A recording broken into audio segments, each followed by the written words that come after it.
Bismillahir Rahmanir Rahim. Alhamdulillah wassalatu wassalamu ala rasulillah wa ala alihi wa sahbihi wa man wala wa ba'd.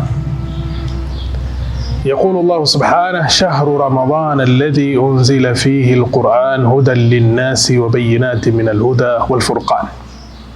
Ikhwani fillah, Qur'an ambayo kwamba imeteremshwa ndani ya mwezi mtukufu wa Ramadhan ni zad kwa Muislamu, ni aqiba kwa Muislamu. Wa ayu zadi, ni aqiba gani hii ambayo kwamba ni bora sana na kwa mbebaji da'wa ni akidun wa akid, imekokotezwa na kukotezwa, iwe Muislamu na mbebaji da'wa atakuwa ni mwenye kushikamana na Qur'an. Qur'an huimarika nyoyo kupitia Qur'an. Kupitia Qur'an Muislamu anapata nguvu, na kupitia Qur'an mu'min anakuwa ni kama jabali madhubuti. Inakuwa dunia ni kitu duni kwake yeye anapokuwa ni mwenye kushikamana na Qur'an. Mbebaji da'wa na Muislamu anaposhikamana na Qur'an anasema haki, la yakhsha fillahi lawmata laim, haogopi lawama mwenye kulaumu kwa ajili ya Mwenyezi Mungu Subhanahu wa Ta'ala. Kupitia Qur'an yule ambaye kwamba upepo unamtingisha kwa sababu ya uwepesi wa kilo zake anakuwa mzito mbele ya Mwenyezi Mungu Subhanahu wa Ta'ala kuliko jabal la Uhud. Kwa sababu gani? Kwa sababu yeye ni mwenye kuisoma Qur'an, ni ambaye kwamba ulimi wake ni mwepesi kwa ajili ya Qur'an, vidole vyake vinashuhudia kuisoma Qur'an. Hakadha kana ashabu rasulillahi sallallahu alayhi wasallam, hivyo ndivyo walivyokuwa masahaba wa mtume sallallahu alayhi wasallam, wanatembea katika dunia kaannahum Qur'anun yataharrak, kana kwamba wao ni Qur'ani inayotembea. Wanazingatia aya za Qur'an, wanaisoma Qur'ani haki ya kuisoma, na wanaifanyia kazi Qur'ani haki ya kuifanyia kazi.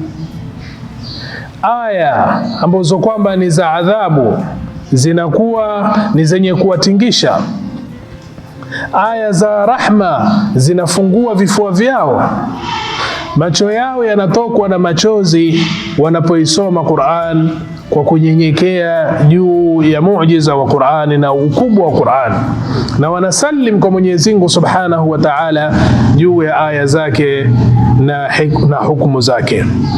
Hivyo ndivyo walivyopokea kutoka kwa Mtume sallallahu alaihi wasallama, fatastaqirru fi a'maqi qulubihim, ikawa Qur'ani yenye kukita ndani ya nyoyo zao.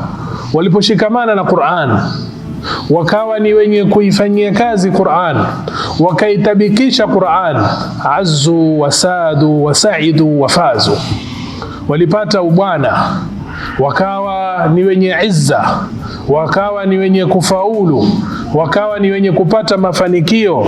Na Mtume sallallahu alayhi wasallam alipoondoka akaenda ila a'la illiyin, wakawa ni wenye kuendelea kushikamana na Qur'an kama alivyohusia Mtume sallallahu alayhi wasallama, wanashikamana na Qur'an kama alivyohusia Mtume sallallahu alayhi wasallama, wakawa ni wenye kuhifadhi Qur'ani, ni katika safu za mwanzo katika jihad fi sabilillah, katika kuamrisha mema na kukataza mabaya, wakawa ni katika kila khairi ambao kwamba wenye kushikamana na Qur'an wao ndio wa kwanza, na wao wako mwanzo katika kuingia katika kila shida.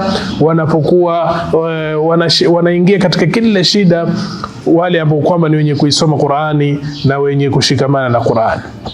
Kwa Uislamu jumla leo na kwa wabebaji da'wa, Qur'ani ndio yafaa ni yenye kuimarisha nyoyo zao, ni yafaa iwe ni yenye kuwalazimu wao katika safari zao, katika miji yao, yenye kuwaelekeza wao katika kila khairi, na iwe ni yenye kuwanyanyua wao kwenda daraja ya juu na juu. Wanashikamana na Qur'ani, wanaisoma usiku na mchana, wanaisoma, wanaihifadhi na wanaifanyia kazi, na wanaenda mbio ili Qur'ani iweze kuhukumu. Wassalamu alaikum wa rahmatullahi wa barakatuh.